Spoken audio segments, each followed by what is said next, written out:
Hello everyone! Today I'm going to show you how to break down concepts pictorially. That way, in our negative paintings, we can choose simpler shapes to use to relay an important message. So, to start off, I want you to think about what message you're sending. That would be your topic. So for an example, let's say my topic is endangered species. It's difficult to break up topics so broad. So what we're going to do is take the broad to the narrow, and I'm going to think of some images that I associate with endangered species. You should take about 10 to 20 seconds to come up with as many associations as you can. They can be as broad or as narrow as you want, but I want you to think about your topic in your head and just write down the things that come to mind. So as you can see here, in about 10 to 20 seconds, I came up with 4 examples of different image associations that I make when I think of endangered species. So from here, you're going to take those image associations and sketch them out. So let's start with what I think leopard spots look like. That's not what they look like, but this is practice. So what you can do is erase, though this is a pen, and start over. Thinking more about what does this look like? That looks more like a leopard spot to me. Especially if I repeat that simple shape over and over again.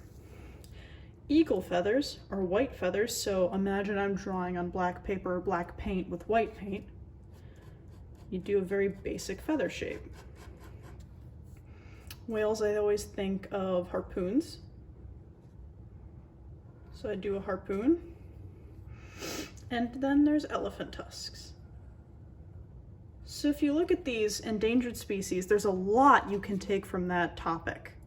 But I've broken them down into 4 different, very simple images, simple shapes that I can use later in my painting. Here are some important things I want you guys to think about when we discuss breaking down concepts pictorially. You want to go from the general to the specific. So when I think of endangered species, I may think of a cheetah. When I think of the dangers of smoking, I may think of broken teeth. You also want to consider what is popular imagery. Going back to my endangered species example, leopard spots are on clothing, they're on phone backgrounds, they're pretty popular in the media. Feathers, feather jewelry, feather in the hairs, those are things that people recognize.